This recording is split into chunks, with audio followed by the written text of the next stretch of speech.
Hello students, my self Mohammad Alam Ansari.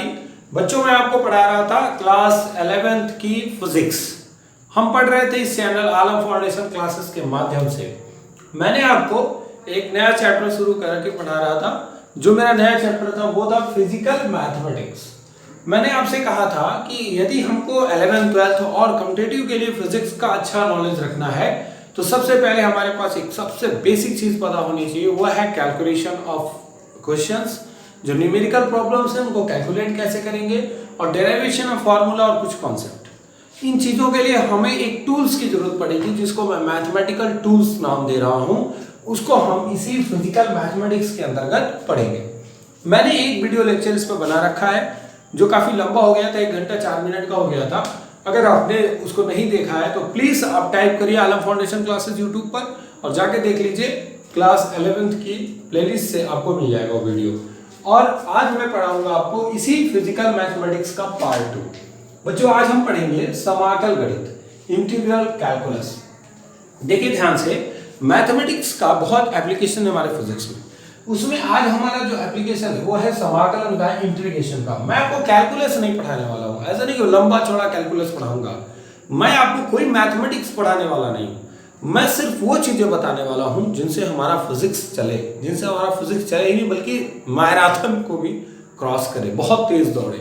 हम अपने physics में अगर हमारे पास मैथमेटिक्स का कॉन्सेप्ट आ जाए और उसका हम एप्लीकेशन जान लें, उसको अप्लाई करना सीख जाए फिजिक्स में, तो बहुत इंटरेस्टिंग रहेगा। समाकलन एक ऐसा प्रोसेस है जिसको हम मैथमेटिक्स में यूज करते हैं। जैसे मैंने आपको अवकलन बताया था, याद रखिए समाकलन को रिप्रेजेंट करने के लिए एक साइन ऐसे बनाया जाता है। ये है इंटीग्रेशन का साइन। डिफरेंशिएट ऑन इंटीग्रेट, दो ऐसे प्रोसेस है। तो इंटीग्रेशन में क्या होगा, किसी फंक्शन का समाकलन करेंगे। मान लीजिए एफ वाई बराबर एफ एक्स है, ठीक है। y जो है वो एक फंक्शन है जो x के रिस्पेक्ट में है, तो क्या लिख सकते हैं y dx, integration of y dx। या हम कहें integration of x dx। y की जगह अगर हमारा x to the power n हो, कुछ भी हो, तो x टू द पावर अगर n होगा तो इसका जो सोल्यूशन आएगा x to the power n plus 1 upon n plus 1। बच्चों हमारे फिजिक्स के लिए ये हमारे लिए रामबाण सिद्ध होने वाला है। इसका हमें जबरदस्त यूज करना है अपने फिजिक्स में। तो हमारे लिए बहुत इंपॉर्टेंट टॉपिक है integration of x to the power n dx। Integration समाकलन x to the power n dx का क्या होगा बच्चों, x to the power n plus 1 upon n plus 1। थोड़ा एनालिसिस करिए तो आप देख रहे हैं कि जो पावर है उसमें 1 ऐड हो रहा है और जो आपका पावर आ रहा है वही डिवाइड हो जा रहा है। यहां घात बढ़ेगा। जो अवकलन था उसमें घात कम हो रहा था, पावर्स कम हो रहे थे, बड़े से छोटे की हो जा रहे थे, घात छोटा हो रहा था। और यहाँ घात क्या हो रहा है, बड़ा हो रहा है, n प्लस 1, घात बढ़ रहा है, ठीक है। अच्छा, अब इस बेसिस पर हमें इसका बहुत जबरदस्त यूज करना है, तो चलिए समझते हैं। जैसे एक क्वेश्चन आ जाए x dx, integration of x dx। अब बच्चों समझिए इंटीग्रेशन ऑफ x dx का क्या मतलब होगा। यहाँ पे बच्चों x टू द पावर क्या है, 1 है, x to the power n है। अगर n है तो ये क्या होगा, n प्लस 1, यानी जो पावर है उसमें ऐड होगा 1, तो 1 प्लस 1 अपॉन नीचे वही पावर लिखना होगा। देखिए n प्लस 1 ये पावर में है, वही नीचे लिखा है, यहाँ भी 1 प्लस 1 कर लीजिए तो क्या हो जाएगा x square by 2।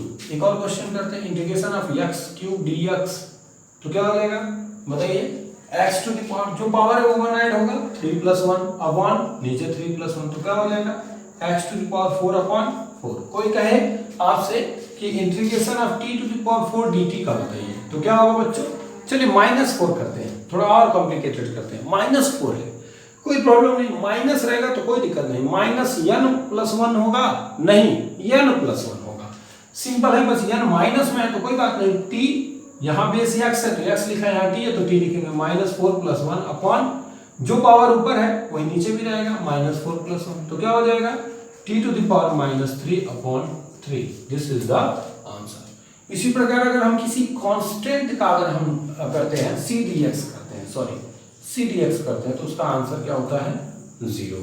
c dx का क्या होगा बच्चों 0, ठीक है। पॉज करके इन सारी बातों को नोट कर लें, फिर आगे बताता हूं मैं आपको।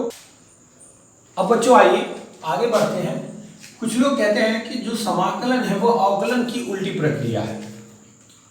अवकलन की जो विपरीत प्रक्रिया है उसी को हम कहते हैं समाकलन। जैसे मैं आपको समझाने की कोशिश करूं, अगर मैं D D x F x का करता हूं, कोई फंक्शन है एक्स के टर्म में, तो अगर मैं उसका अवकलन करूंगा तो वो मुझे क्या देगा बताइए, वो मुझे कोई दूसरा नया फंक्शन देगा एफ डैश एक्स, और मैं उसी एफ डैश एक्स का अगर हमें क्या कर दें समाकलन कर दें तो मुझे क्या मिल जाएगा एफ एक्स मिल जाएगा। तो देखिए हमने एफ एक्स का अगर अवकलन किया तो क्या मिला एफ डैश एक्स मिला, फिर उसी एफ डैश एक्स का समाकलन कर दिए तो क्या मिल गया एफ एक्स मिल गया। तो ठीक रिवर्स फिनोमिना है, ये उल्टी प्रक्रिया है। हम कहते हैं कि जो समाकलन है वो अवकलन की एक विपरीत प्रक्रिया है। अच्छा बच्चों, कुछ और फार्मूला की तरफ बढ़े, ये बस समझाने के लिए था, इसका कोई मतलब नहीं है बहुत ज्यादा, इरेज भी कर सकता हूं मैं इसको, इसका कोई बहुत एप्लीकेशन नहीं है। तो चलिए बच्चों आगे देखते हैं।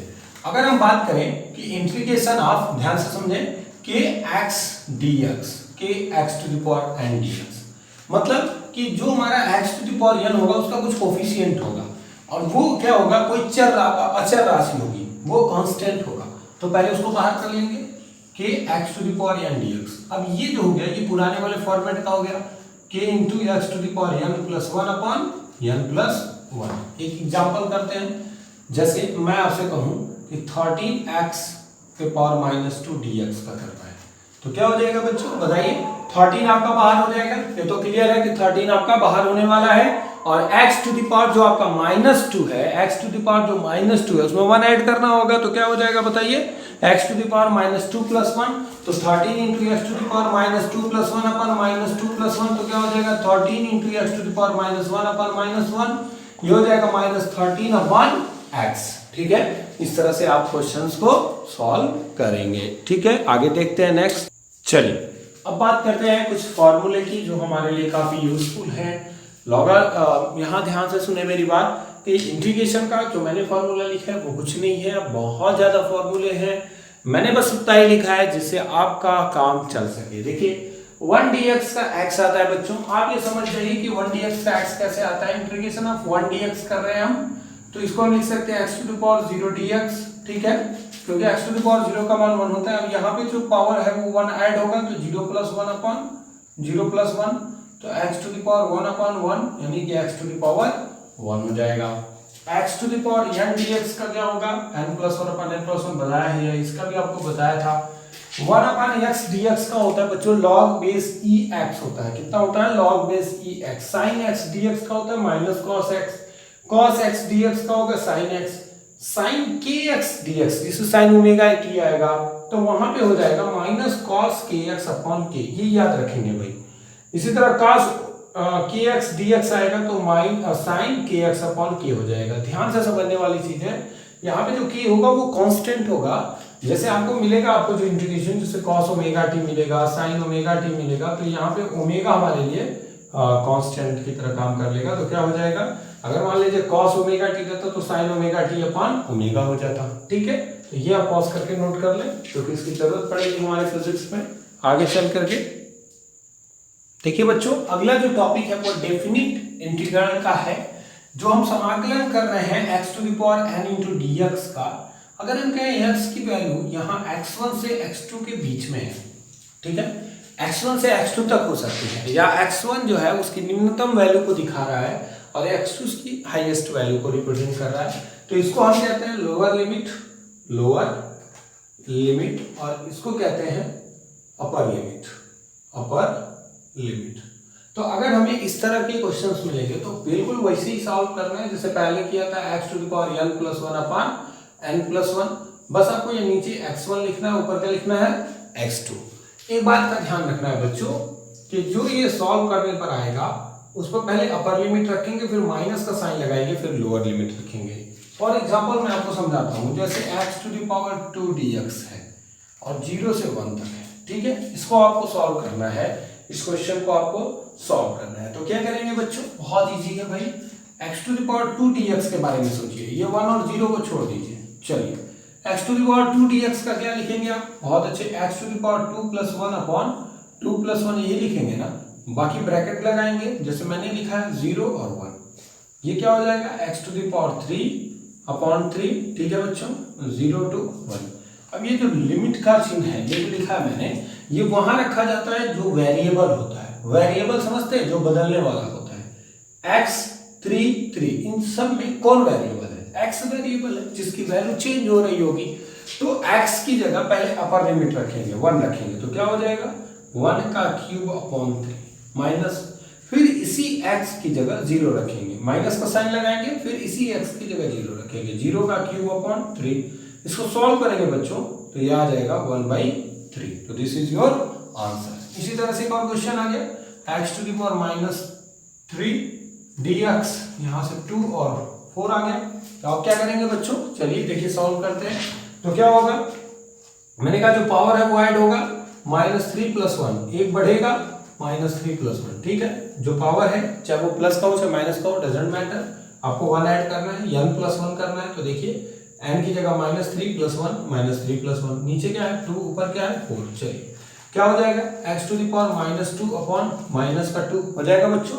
-3 + 1 क्या होता है -2, और -3 + 1 यहाँ भी -2 आएगा, अपॉन 2 to 4। अब क्या करेंगे, पहले अपर लिमिट रखेंगे तो क्या हो जाएगा, थोड़ा सा और सॉल्व कर लेंगे इसको चाहते हैं तो आप, क्या हो जाएगा भाई देखिए -2 है, x टू द पावर -2 है, तो ये माइनस यहाँ लाइए तो क्या हो जाएगा 1/2 माइनस का यहाँ हो जाएगा, और x² x पे -2 नीचे आएगा तो x²। अब क्या हो जाएगा, नीचे 2 ऊपर 4, तो x की जगह पहले 4 रख लीजिए, फिर माइनस का साइन लगाइए, x की जगह क्या रख लीजिए 2 रख लीजिए, सॉल्व करिए, आंसर आ जाएगा। थोड़ा करके देख लेते हैं, तो क्या हो जाएगा बच्चों, माइनस बाहर कर लीजिए, तो क्या हो जाएगा 1/2 इंटू 4 रखेंगे तो 4 का स्क्वायर क्या हो जाएगा 16, 2 इंटू 16 माइनस, फिर 1 क्या हो जाएगा बच्चों, 2 2 जा 4, 4 2 जा 8, ठीक है, यहाँ पे डायरेक्ट लिख दिया। तो क्या हो जाएगा -16 दूना 32, 1/32 माइनस 1/8। क्या होगा बच्चों बताइए फटाक से, इसका एलसीएम ले लीजिए, 8 और 32 का कितना हो जाएगा 32, ठीक है, 32 से कम 32, 1 और 8 चौको 32, -4, क्या होगा ये -3/32, ये +3/32, दिस इज योर आंसर। तो जब भी आपको क्वेश्चन दिए जाए तो आपको इस तरह से काम करना होगा, पहले अपर लिमिट रखना होगा, कहाँ रखना होगा, जो बदलने वाला है। कौन बदलने वाला है, x बदलने वाला है, तो x की जगह 4 रखेंगे, फिर उसके बाद माइनस का चिन्ह लगा के x की जगह 2 रखेंगे। तो पहले इसको और सिंप्लीफाई कर लिया और फिर इसको सॉल्व किया। इस क्वेश्चन को पॉज करके नोट कर लीजिए, फिर आगे बताता हूँ कुछ और क्वेश्चंस। चलिए बच्चों, 2 क्वेश्चन मैंने बोर्ड पे रखा है, इनको सॉल्व करते हैं।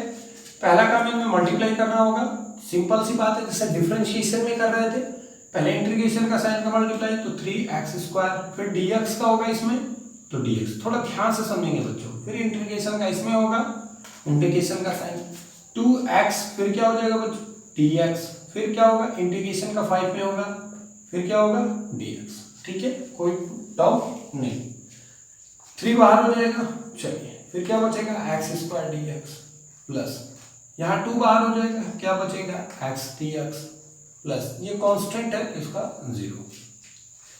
3 जो मैंने कहा जो पावर है उसमें 1 ऐड होना है, तो 3 × x to the power 2 + 1 upon 2 + 1 हो जाएगा, प्लस x dx का क्या बताया मैंने, देखिए x dx का होगा, x टू द पावर 1 है तो 1 + 1 अपॉन 1 + 1 x²/2, तो क्या हो जाएगा 3, सीधा सीधा करते हैं, x³ 3x³ upon 3 plus 2x²/2, 2 2 cancel, 3 3 cancel, क्या बच गया बच्चों x³ + x², यहाँ से x² कॉमन ले लीजिए तो क्या बचेगा x + 1, this is your answer.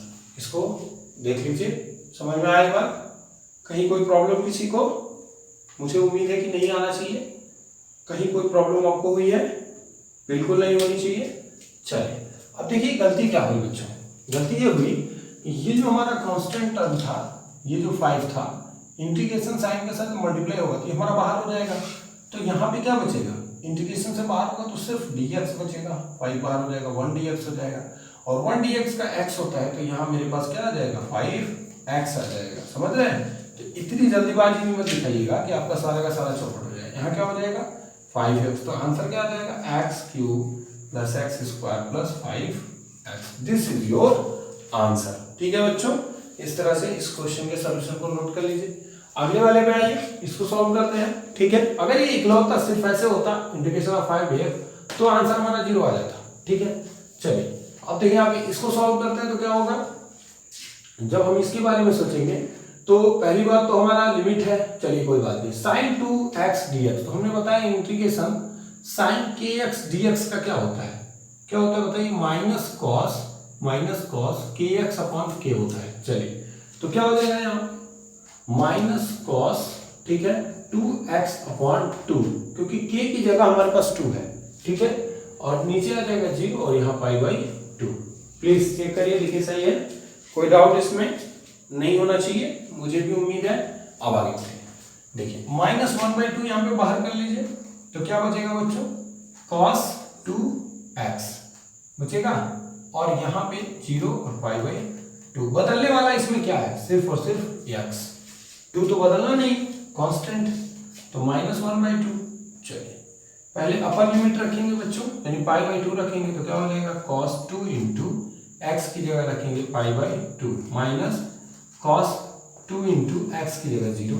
अब क्या होगा बच्चों, -1/2, ये 2 कैंसिल हो जाएगा तो cos पाई हो जाएगा, और माइनस का cos 0, और cos पाई की वैल्यू क्या होती है बच्चों, माइनस का 1, तो क्या हो जाएगा, देखिए -1/2, यहाँ -1 और माइनस cos 0 की वैल्यू होती है -1 की जगह 1 होगा, cos 0 का 1 हो जाएगा और ऑलरेडी माइनस है, -2 हो जाएगा, तो -1/2 इंटू माइनस का 2, माइनस माइनस प्लस 2 1 2 कैंसिल, तो आंसर आ गया क्या 1। प्लीज पॉज करके इन सॉल्यूशंस को नोट करें। चलिए बच्चों, इंटीग्रेशन में आपने जितना सीखा उससे रिलेटेड कुछ प्रॉब्लम्स मैं आपको देता हूं जो आपके बोर्ड पे है। x⁵ 5/2 dx, क्या करना है, इसका इंटीग्रेशन बहुत सिंपल है, 5/2 + 1/5/2 होगा +1, ठीक, -9 है तो क्या हो जाएगा, x⁻⁻9 है तो -9 + 1/-9 + 1 हो जाएगा। सेम वे इसका भी हम कर लेंगे। यहाँ पे देखिए a कांस्टेंट है, बता दे रहा हूँ अभी, a कांस्टेंट है, तो पहले a को बाहर कर लीजिएगा, फिर sin ωt dt, अभी मैंने कराया है sin kx dx के रूप में, तो sin ωt dt है तो क्या हो जाएगा, -cos ωt/ω हो जाएगा। फिर आप इसके लोअर और अपर लिमिट को रखिएगा, कहाँ रखेंगे, इस t की जगह रखेंगे, फिर आप सॉल्व करिएगा, देखिएगा आपका आंसर क्या आता है। ठीक है बच्चों, अब यहाँ पे देखिए x² dt का देखिए क्या हो जाएगा, 0 to 6, आपको लोअर लिमिट क्या लेना है 0, और अपर लिमिट क्या लेना है बच्चों 6 लेना है। ठीक है ना, इसको भी सॉल्व करेंगे, देखते हैं क्या आंसर आता है। इसके बाद से sin x dx का -cos x आएगा, उस पर 0 और पाई रखेंगे x की जगह।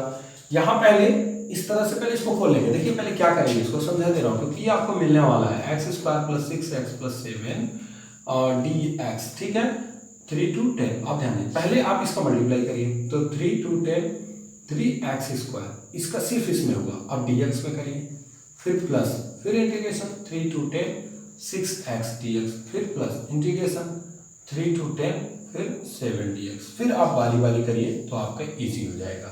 यहाँ पे m कांस्टेंट है, मास ऑफ बॉडी, कोई बॉडी मूव कर रही है जनरल वेलोसिटी से, तो उसकी मास में कोई वेरिएशन नहीं आएगा, तो मास बाहर कर लीजिए। v dv का करिए, तो v dv का कैसे होगा, v पे पावर 1 हो जाएगा, अब इसी पर 1 + 1, तो v²/2, जैसे x dx का हो रहा था, सिंपल।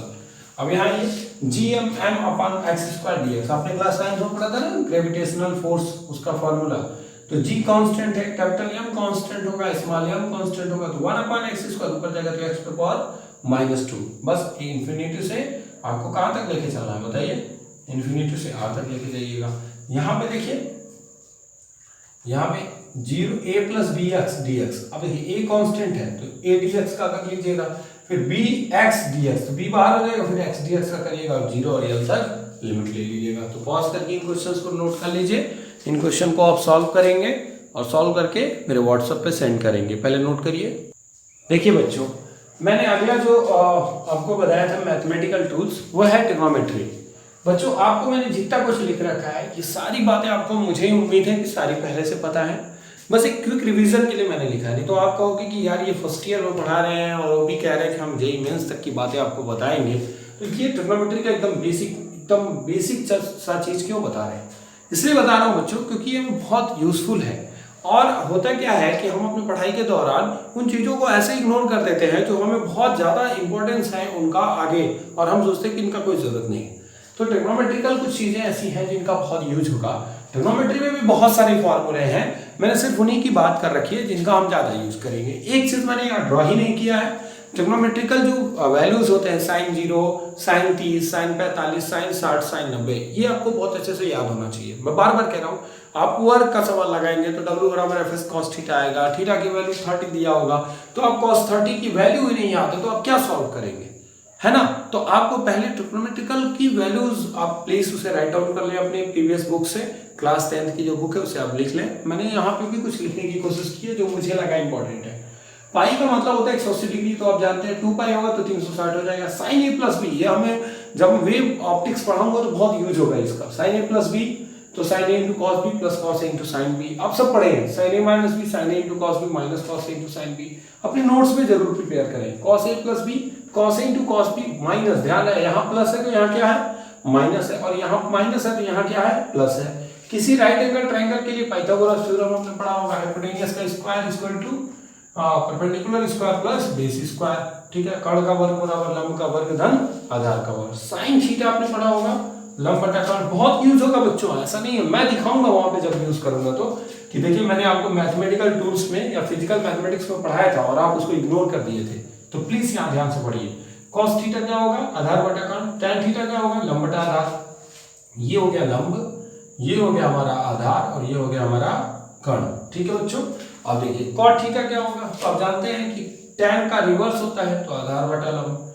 सेक थीटा क्या होता है, कॉस का रिवर्स होता है तो कर्ण बटा आधार। और कॉसेक थीटा क्या होता है बताइए, कॉसेक थीटा जो होता है साइन का रिवर्स होता है तो कर्ण बटा लंब हो जाएगा। साइन 2a, ये जबरदस्त यूज होने वाला है इन सब का भी।